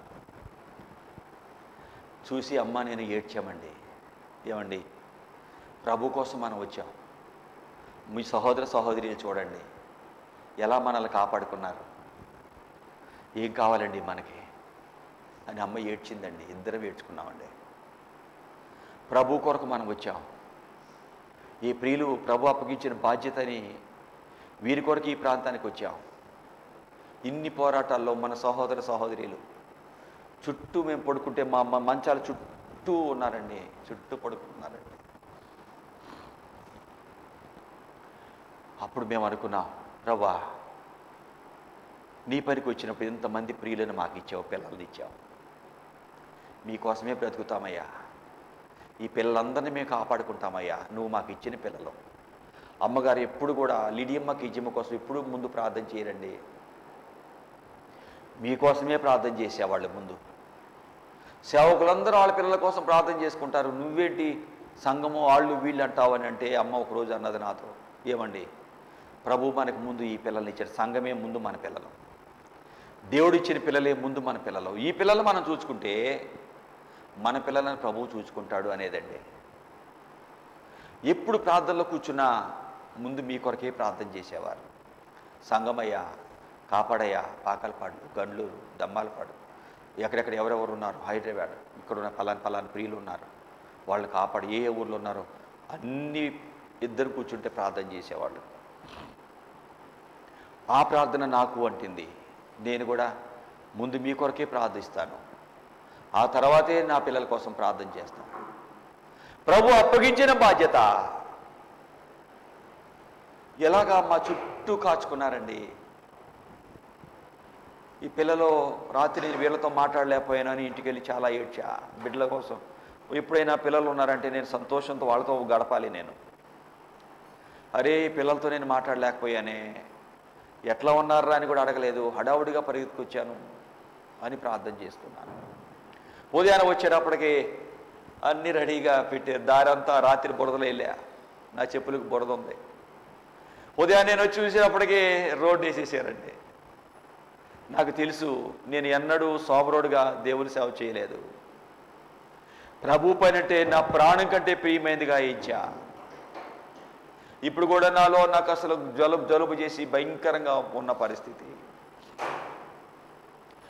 ఒక ప్రక్క దగ్గు, ఒక ప్రక్క జలుబు, అయినా కూడా ప్రభు పని ముఖ్యమని ఆయన పని చేసుకుంటూనే వచ్చా. నా ప్రాణము ప్రియమైనదిగా ఎన్నడూ ఎంచలేదండి. ప్రభు సన్నిధిలో ఎన్నడూ సోమరుడుగా నేను పని చేయలేదు. కాబట్టి ఈ బిడ్డలు వచ్చారంటే దూకుతారు. నేను ఒకప్పుడు యవనస్తుడిగా అలాగే పనిచేసేవాడిని. నా ఎవరి దినాలు అలాగా జ్ఞాపకం చేసుకున్నా. నేను ఎవరు పైకి ఎక్కకపోతుంటే డయాసు మీటింగ్ జరుగుతాయి, డయాస్ కట్టారు, పైన పందిరేయాలి. ఆ పందిరేసే దానికి పైకి ఎవ్వరు ఎక్కట్లా, నేను ఎక్కుతా అన్నాను. పైకి ఎక్కాను, సరిగా చేత కాదు, జారి కింద పడ్డా. దాదాపు 15 అడుగులు ఎత్తు, పెద్ద పందిరేశారు, ఇట్లా స్లోపుగా పెట్టారు. పైనంతా బొంగులు పాతి, పైన తాటాకులు వేసి పైన కప్పాలి. పైనంతా కింద కింద డయాస్ కింద తెల్లగుడ్డ కప్పాలి, కడతారు. కట్టేదానికి పైకి వెళ్ళా నేను, ఏది బొంగులు వేయటానికి పైకి వెళ్ళా. ఎవరు వెళ్తలా విజయవాడలో. నేను వెళ్తానని ఎక్కాను, ఒక బొంగు జారింది, ఇరిగి జారి కింద పడిపోయా. కాలు ఇలా బెరికి పడిపోయింది, నడవలేకపోయాను. ఇంక అక్కడే నా కళ్ళ ముందే నా కాలు వాసిపోయింది. గబా అయ్యగారి దగ్గర తీసుకెళ్ళారు నన్ను. అయ్యో ఎందుకు తమ్ముడా ఇలా అయిందా అని ప్రార్థన చేశారు. ఇంటికి వెళ్ళిపోయా. రెండో రోజు వెళ్ళకపోయా. కుట్టుకుంటూనే మూడో రోజు వెళ్ళాను. మీటింగ్స్ స్టార్ట్ అవబోతున్నాయి. అలాగే వెళ్ళి పనిచేశానండి. నా తండ్రి పని, ఈ భాగ్యం నాకు ఇచ్చాడు. నెక్స్ట్ ఉంటుందో లేదో ఈ పని, నెక్స్ట్ ఇయర్ నేను ఉంటానో లేదో, నా తండ్రి పని ప్రభు నాకు అప్పగించాడు. ఈ పని నేను చేస్తా. తమ్ముడా వద్దు, నీ కాలు బాగాలేదంటే లేదయ్యా చేస్తా. కుర్చీలన్నీ వేస్తే నాకు చేతనైన పని కూర్చొని ఒక్కొక్క కుర్చీ తుడుచుకుంటా వెళ్ళానండి. ప్రభా ఈ పని నాకు ఇచ్చావయ్యా, నీకు వందనాలయ్యా. ఒకప్పుడు దేవుడే లేడని మిమ్మల్ని బహుగా దుఃఖపెట్టిన నన్ను ఈ దినాన ఈ పని చేసే భాగ్యం ఇచ్చావయ్యా. ఈ కుర్చీలో కూర్చున్న వాళ్ళు మారాలయ్యా, సహాయం చేయయ్యా. ఏడ్చి ఆ కుర్చీ తుడిచేవాడినండి. ప్రభు నన్ను విడిచిపెట్టలేదు. ఆయన కొరకు పనిచేసిన నా బిడ్డలను ప్రభు విడిచిపెట్టలేదు. ఆయన కొరకు పనిచేస్తూ ఉండగా మీరు నన్ను విడిచిపెట్టలేదు. అందుకే నా హృదయమంతటితో ఆయన సేవ చేస్తున్నా. ఈ సేవ ప్రభు అప్పగించితే చేస్తున్నానే తప్ప వేరే ఆలోచనతో ఎన్నడూ ఈ సేవ చేయట్లేదు. దావీదు దేవునికి ప్రియమైన వాడిగా ఉన్నాడు. సౌలుతో చెప్తున్నాడు, రాజా ఈ సున్నతి లేని వాడి గురించి మీరు భయపడాల్సిన పనే లేదు. నా దేవుడు నాకు తోడున్నాడు, నా పక్షంగా ఉన్నాడు. ప్రభు నాతో ఉంటే యుద్ధ కవచాలు అక్కర్లేదు, ఈ కత్తులు కటారులు అక్కర్లేదయ్యా. ప్రభు నాతో ఉంటే చాలయ్యా, ఆయన నా పక్షంగా ఉన్నాడయ్యా. సింహము బలము నుండి, ఎలుగుబంటి బలము నుండి నన్ను కాపాడిన దేవుడు వీడి చేతి నుండి కూడా కాపాడుతాడయ్యా. సరే ఇగో ఈ కత్తి, ఈ కవచాలని వేసుకున్నాక అంటున్నాడు 39వ వచనము, 1 సమూయేలు 17వ అధ్యాయం. సౌలు తన యుద్ధ వస్త్రాలు, 38వ వచనము, యుద్ధ వస్త్రాలు దావీదు ధరింపజేసి రాగి శిరస్త్రాణం ఒకటి అతనికి కట్టి యుద్ధ కవచము తొడిగించెను. ఈ సామాగ్రి దావీదుకు అలవాటు లేదు కనుక తొడిగిన వాటిపైన కత్తి పట్టుకొని వెళ్ళవలసలేదు చూచుకొని, ఇవి నా వలన కాదు, నాకు వాడుక లేదు, వీటితో నేను వెళ్ళలేను, తీసి పడేశాడు. ప్రభు నా పక్షంగా ఉంటే ఈ కవచాలు నాకెందుకు, ఈ కత్తులు నాకెందుకు, ఈ డాలు నాకెందుకు, ప్రభే నాకు ఆధారం, ఆయన నాకుంటే చాలు. ఏంటండి ఈయన విశ్వాసం, చిన్నోడండి. అలాగ వెళ్ళి ప్రార్థన చేసి యుద్ధం యెహోవాదే అని 47వ వచనంలో చేసి గొల్యాతును జయించాడు.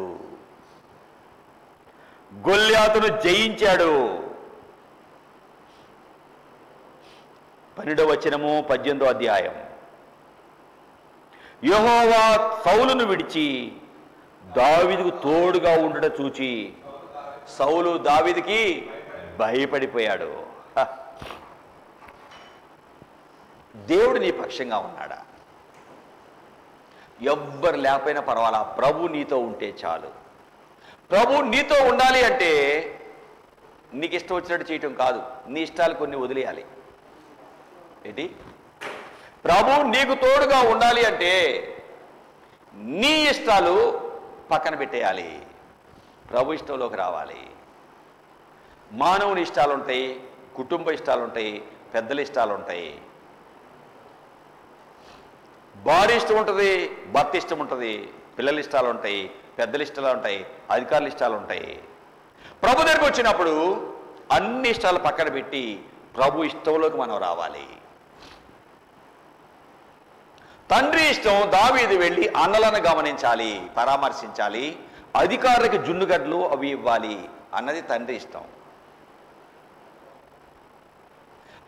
ఆ పని చేసేసి దేవుని పనిలోకి వచ్చాడు, దేవుని ఇష్టంలోకి వచ్చాడు. ఫలితముగా గొలియాతుని గెలిచాడు. నిజ దేవుడు ఇశ్రాయేలులో ఉన్నాడు అని లోకాన్ని చాటాడు. ఇతనికి ఉన్నటువంటి ధైర్యం ఏంటంటే ప్రభువు నా పక్షముగా ఉన్నాడు. ప్రభువు నాతో ఉన్నాడా లేదా అదొక్కటే నేను చూసుకుంటా. ప్రభువు నాతో ఉండాలంటే ఆయన చెప్పినట్టు నేను నడవాలి, ఆయన ఇష్టమే నేను చేయాలి, నా ఇష్టాలు పక్కన పెట్టుకోవాలి.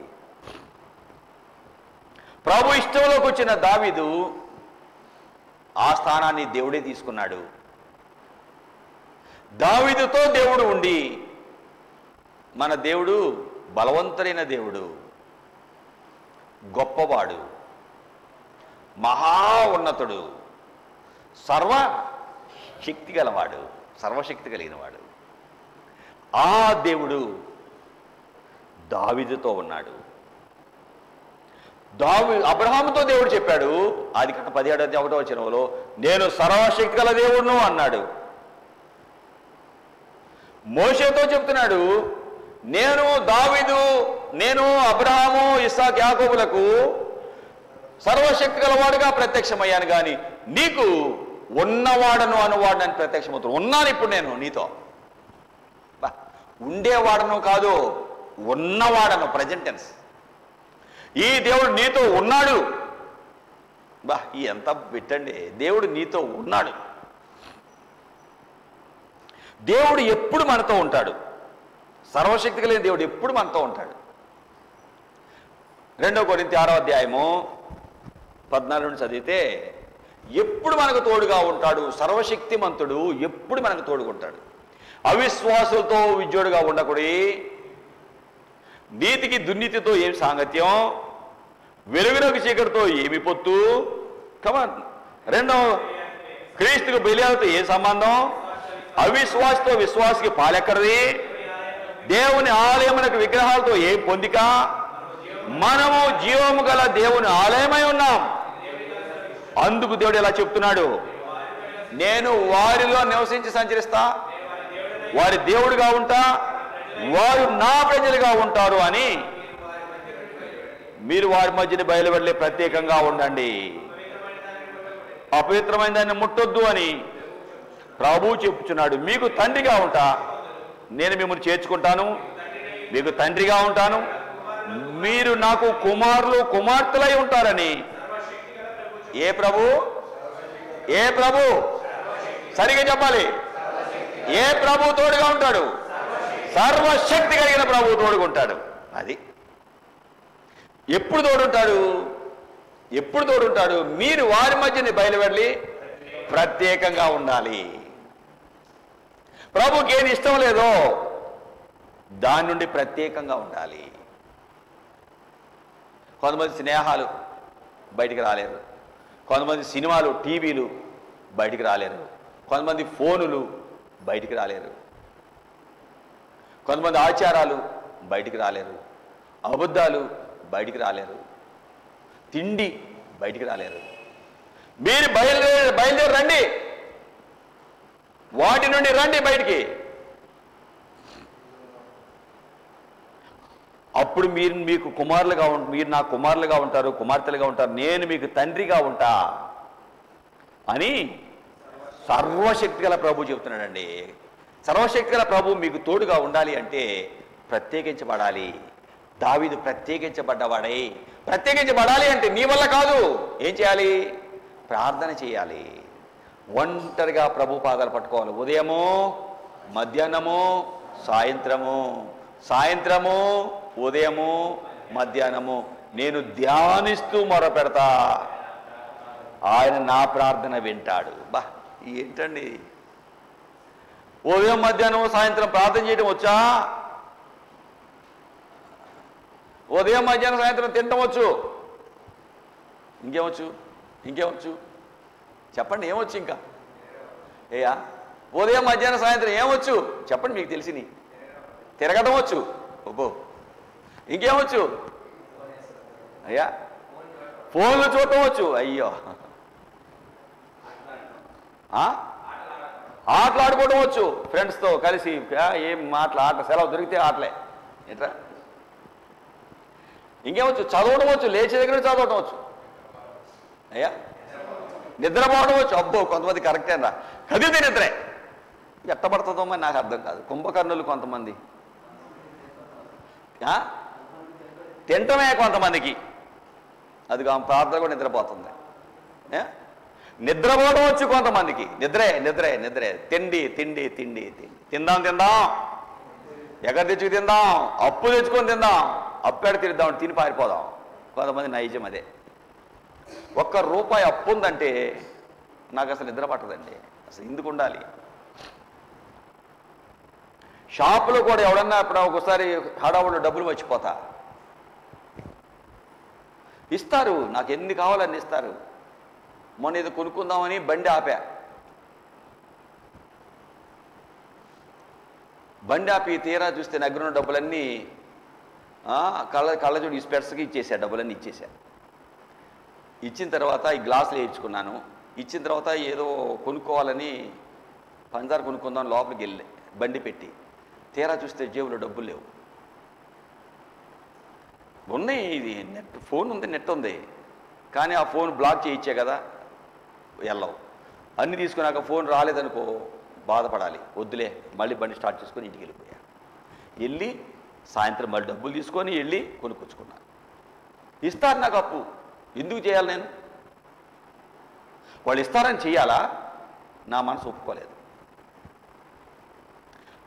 ఒప్పుకోలేదు. వెళ్ళిపోయాను ఇంటికి. బండి స్టార్ట్ చేసుకొని మళ్ళీ వెళ్ళిపోయాను. ఆ షాప్కి వెళ్ళినోడిని జేబులు చూసుకుని డబ్బులు లేవు. ఇంకా దేవుడు దయ్యా, ప్రభా నీకు వందనాలు అయ్యా. కొని అక్కడికి వెళ్ళాక జేబు చూసుకోలేదు, ముందే చూసుకున్నాను, వందనాలు అయ్యా అనుకొని ఇంటికి వెళ్ళిపోయి డబ్బులు తెచ్చుకొని అవి కొనుక్కొని ఇంటికి వెళ్ళానండి. చాలామంది జీవితాలలో అప్పులు చేయటం ఇష్టము. అప్పులు చేస్తావా? క్రైస్తవుడు అయ్యుండి తప్పదంటే చేయటం వేరు. సింపుల్గా అప్పులు, నూటికి నెలకి ₹3, ₹5. బాబోయ్, భక్తుందా? భయం ఉందా? ఇష్టం అంతే. ఆ టైంకి జరగాలి కొంతమంది జీవితాలలో. ఆ రోజుకి అది జరగాలి అంతే. ఆ రోజు జరిగిపోవాలి. తర్వాత ఏంటి? క్రైస్తవుడికి దూరదృష్టి ఉంటుంది. అప్పటికప్పుడే అనుకోడు క్రైస్తవుడు ఎప్పుడు కూడా. ఏదైనా అయితే నాకు అవమానం వస్తే నా దేవుడికి అవమానమే కదా, నో నాకు అక్కర్లేదు అంటాడు. ప్రభుని నమ్మిన వెంటనే ఆ లక్షణాలు అబ్బుతాయ్యా, అంతే అబ్బుతాయి. దావీదు జీవితంలో ఆ లక్షణాలు అంత మంచి విలువైన వాడు కావడానికి కారణం, సాయంత్రము ఉదయము మధ్యాహ్నము ధ్యానం చేస్తూ ప్రార్థన చేసుకునేవాడు. దేవుడు ఈయన ప్రార్థన చెప్పండి, ఆయన నా ప్రార్థన ఆలకించును. ఎంత విశ్వాసమో చూడండి. నేను చేసే ప్రార్థన నా దేవుడు వింటాడు. బా, ఏంటయ్యా భక్తి! ఎప్పుడో ఉదయం లేవగానే 2 నిమిషాలు, రాత్రి ఎప్పుడో 1/2 నిమిషం, లేకపోతే ఒక 10 నిమిషాలు. 10 నిమిషాలు చేస్తే అబ్బో చాలా చేసేది ఈరోజు అనుకుంటారు కొంతమంది. యవనస్తుడిగా యవన దినాలలో ఒంటరిగా వెళ్ళి కొన్ని గంటలు గడిపేవాళ్ళమండి. మీరా చేస్తారు అట్లా ప్రార్థన? యవనస్తుడిగా కొంతమంది యవనస్తులు కలిసి వెళ్ళి ఒంటరిగా పొలాల్లో వెళ్ళి ప్రార్థన చేసేవారు.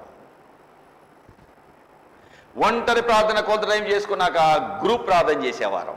అందరు కలిసి నాకు తలపులు చేయరు, అట్లా ప్రార్థన చేయండి, నాకేంటి కోపం ఎక్కువగా ఉంది, ప్రార్థన చేయండి, నేను పరీక్షలో మార్కులు సరిగా రావట్లా, అది నాకు గుర్తుంటలా, ప్రార్థన చేయండి. ఒక్కొక్కరు వారి సమస్యలు చెప్పుకొని, మా నాన్న ప్రార్థనకు వద్దంటున్నాడు, అమ్మ తిడుతుంది, ప్రార్థన చేయండి, ఇవ్వండి, మా సమస్యలు చెప్పుకునేవాళ్ళమండి. అందరూ కలిసి యవన బిడ్డలం ప్రార్థన చేసేవారం. ప్రభా నీ సహోదరుడయ్యా సురేష్ అయ్యా ప్రార్థన చేయి, ఇలా అడుగుతున్నాడు సహాయం చేయి, జోసఫ్ అయ్యా ఇది అడుగుతున్నాడు అయ్యా సహాయం చేయి, ప్రభా నాకు సహాయం మధ్య మధ్యలో మా కోసం మేము ప్రార్థన చేసుకునేవారు. గ్రూప్ ప్రార్థన అంత అయిపోయాక ఒకళ్ళు చివరికి ఒకళ్ళు ప్రార్థన చేసి ఎవరింటికి వాళ్ళు వెళ్ళిపోయేవాడు. ఎంత తృప్తిగా ఉండేదో. బిర్యానీ తిన్నంత ఆనందంగా ఉండేదండి మాకు. ఊరికే ఈ స్టేజ్కి వచ్చానా చెప్పండి? ప్రభు పిలిచి స్వయంగా పిలిచి వాక్యం తీర్పిస్తే బోధిస్తున్నా. నాకేమి వద్దు, కొంచెం ప్రార్థన టైం ఇవ్వండి, నాకు నా బైబిల్ ఇవ్వండి, ఎక్కడ బోధ చేయాలో, ఎప్పుడు చేయాలో, ఎన్నిసార్లు చేయాలో చేస్తా. ఏం చేయాల ప్రభుని అడిగాను, 2 పాయింట్లు ఆయన ఇచ్చిన పాయింట్లు తీసుకున్నాను, వచ్చాను. మీకు అంతే. ఏం కనపడవు మీకు ఇక్కడ, నా దగ్గర ఏం కనపడదు. ప్రభువు తోడుంటే ఆయన చూసుకుంటాడు. ఇప్పుడు తోడుంటాడు, నీసు వచ్చిన టైం గడిపితే ఉంటాడా? దావీదు చెప్తున్నాడు, ఉదయము సాయంకాలం, ఉదయం మధ్యాహ్నము, సాయంత్రము, ఉదయము మధ్యాహ్నం ధ్యానం చేస్తూ మొరపెడతా. ఏదో 2 నిమిషాలు కాదు. ధ్యానం అంటే ఎంత పడుతుంది? బైబిల్ చదువుకొని ప్రార్థన చేసుకోవటం. ధ్యానం అంటే చదువుతాడు, బైబిల్ చదువుతాడు, ప్రార్థన చేస్తాడు. 2 ఉదయం చేస్తాడు, మధ్యాహ్నం చేస్తాడు, సాయంత్రం చేస్తాడు. సాయంత్రం చేస్తాడు, ఉదయం చేస్తాడు, మధ్యాహ్నం చేస్తాడు. ధ్యానము, ప్రార్థన. దేవుడు తోడుకుంటకి ఏముంటాడండి చెప్పండి? తీసుకెళ్ళి శత్రు సౌలు దేవుడు రాజు చేయబోతాడని అర్థమైపోయి చంపేయాలి అనుకుంటుంటే 18వ అధ్యాయము 28వ వచనంలో యెహోవా దావీదుకు, మొదటి సమూయేలు 18:28, యెహోవా దావీదుకు తోడుగా ఉన్నాడు. దావీదుకు దేవుడు తోడుగా ఉన్నాడు కాబట్టి తండ్రి అంటున్నాడు, ఒరే యోనాతానా, నువ్వు పిచ్చోడిరా, ఈ దావీదు ఉన్నంత వరకు నువ్వు రాజు కాలేవురా. ఈ దావీదు రాజు అయ్యేటట్టే ఉన్నాడురా, దేవుడు ఎందుకు ఉన్నాడురా, నా తర్వాత నువ్వు రాజు అవ్వాలని నేను ఆశపడుతుంటే నువ్వు పోయి ఆడి చుట్టూ తిరుగుతావేంట్రా పిచ్చోడా. 20వ అధ్యాయము 31వ వచనం.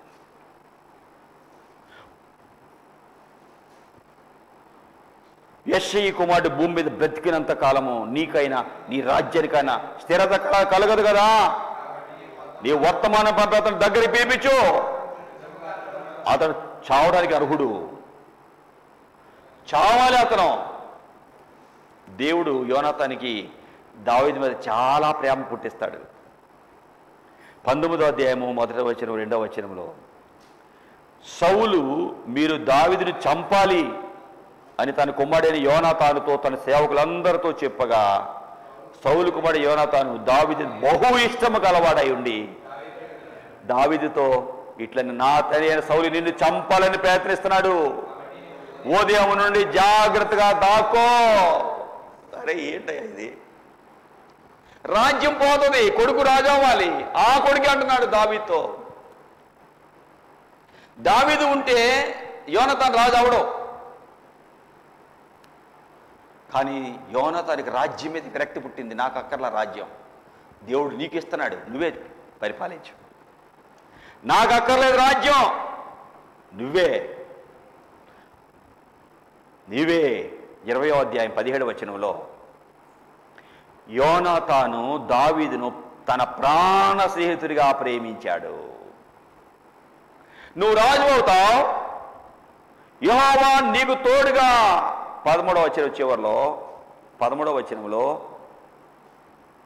నిన్ను చంపాలని నా తండ్రి చెప్పాడు, నా తండ్రి నీకు కీడు చేయ ఉద్దేశించున్నాడని నేను తెలుసుకున్నాను, దానిని నీవు క్షేమముగా వెళ్ళినట్లుగా నిన్ను పంపివేయని ఎట్లా యెహోవా నాకు గొప్ప అపాయం కలుగు చేయను. యెహోవా నా తండ్రికి తోడుగా ఉన్నట్టు నీకు తోడుగా ఉండునుగాక. చూడండి, నీకు తోడుగా ఉన్న నా సంతతి ఎట్లా దయచూపు. ఒకవేళ నేను చనిపోతే 15వ వచనం 4-5వ లైన్, నా సంతతి వారికి దయచూపు, నా సంతతిని గమనించుకో యోనాతాను చెప్తున్నాడండి.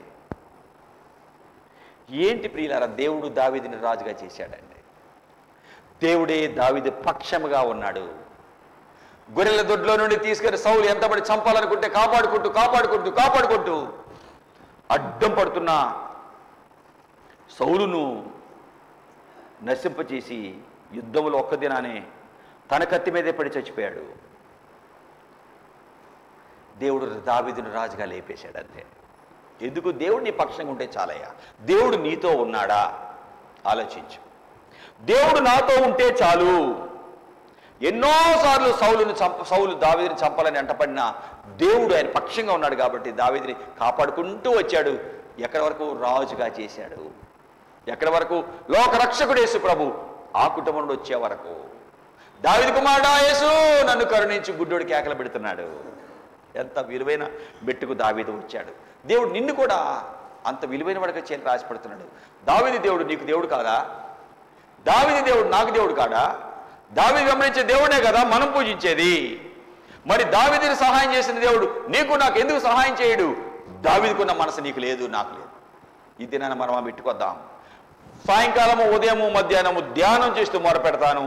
దేవుడు నా మనవి ఆలకిస్తాడు, వింటాడు నా ప్రార్థన. ఎంత విశ్వాసం ఆయనకు ఉంది. ఆ విశ్వాసాన్ని కలిగి ముందుకు సాగుటకు ప్రభు మనకు సహాయం చేసి మన జీవితం ద్వారా ప్రియ ప్రభువే ఆయన నామాన్ని మహింపరచుకొనును గాక. ప్రార్థన చేసుకుందాం. ప్రభు చెప్పండి. ప్రభా చాలు ప్రభా, నీకు ఇష్టంగా బ్రతుకుతా ప్రభా. దావీదుకున్న మనసు నాకు ఇయ్యయ్యా. ఫోన్ల మీద ఇష్టమైంది, సినిమాల మీద ఇష్టమైంది, స్నేహాల మీద ఇష్టమైంది, తిండి మీద ఇష్టమైంది, తిరుగుడు మీద ఇష్టమైంది, పని మీద ఇష్టమైంది, ఉద్యోగం మీద ఇష్టమైంది, కుటుంబం మీద ఇష్టమైంది. నీ పని ఎట్లా ఇష్టం లేదు. దావీదు వలె ప్రార్థన చేయడం ఇష్టపడలేకపోతున్నా. 2 నిమిషాలు 5 నిమిషాలే ప్రార్థన అయిపోయింది. అయ్యో అయ్యో నేను ఎంత దౌర్భాగ్యుని, ఎంత దిగజారిపోయాను, నన్ను క్షమించు తండ్రి. దావీదుకు నువ్వు తోడుగా ఉన్నావు, ఇష్టంగా బ్రతికాడు. దావీదు ప్రభా ఎంతగా ప్రభు నా పక్షముగా ఉన్నాడు, నేను భయపడను అన్నాడు. మీరు ఆయనకు తోడుగా ఉండటం చూసుకున్నాడు. ప్రభా నువ్వు మాకుంటే చాలు ప్రభా. అయ్యా మెట్ల మీద నడుచుటకు సహాయం చేయి. విత్తబడిన వాక్యాన్ని ముద్రవే భద్రపరచు ఫలాలి. బలహీనైన వారిని బాగు చేయండి. మీ సన్నిధి మాతో ఉంచండి. యేసు నామమున అడుగుచున్నాం తండ్రి, ఆమెన్ ఆమెన్. మనందరం లేచి నిలబడి 203వ పాట పాడుకుందాం. 203.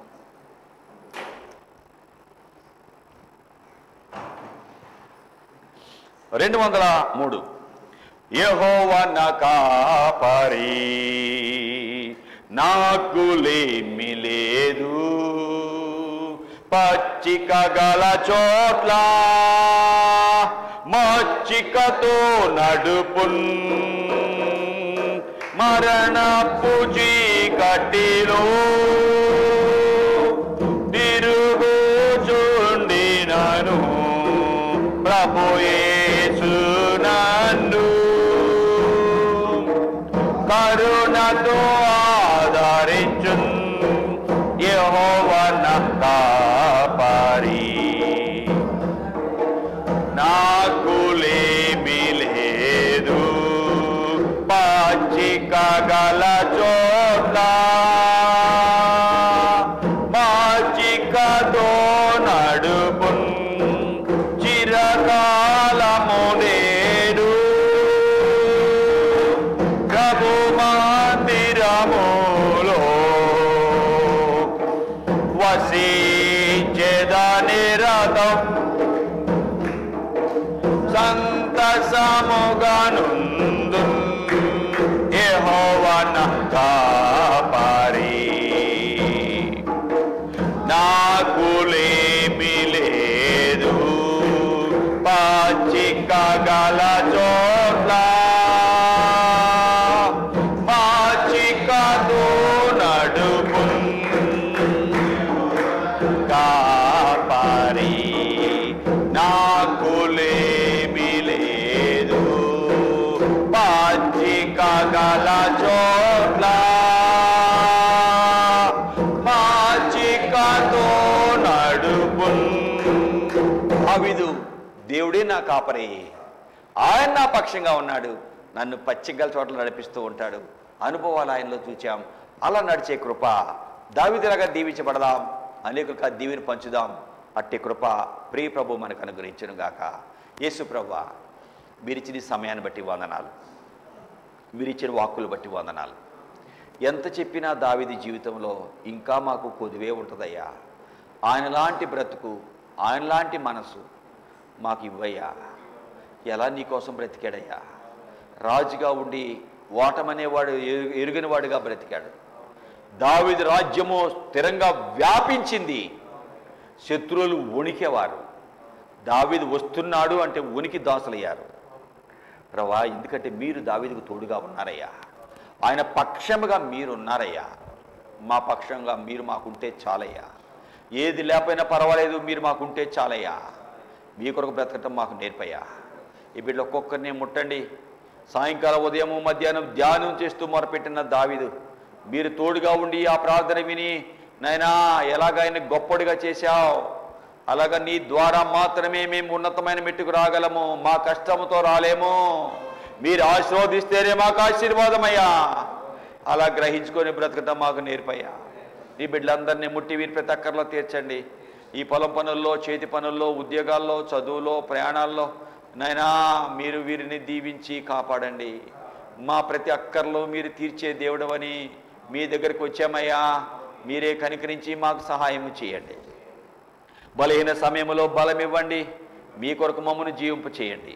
ఘనత మహిమ ప్రభావాలు మీరు పొందుకోమని అయుగిడి నా ప్రార్థన ఆలకించమని యేసునామమున అడుగుచున్నాం తండ్రి, ఆమేన్. తండ్రి అయిన దేవుని దయ, ప్రభువైన యేసుక్రీస్తు యొక్క కృప, పరిశుద్ధాత్మ దేవుని సహవాసం మనకు తోడుగా ఉండి ప్రభు మన పక్షముగా ఉన్నాడా లేడా గ్రహించుకొని ఆయన మనతో ఉండే విధంగా మన జీవితాలు సిద్ధపరచుకొని ప్రభు ద్వారా మేలు దీవెన పొందుకొని అనేకులకు పంచే కృప ప్రభు మనకు అనుగ్రహించి మన జీవితం ద్వారా ప్రియ ప్రభువే ఆయన నామాన్ని మహిమపరచుకొనుగాక.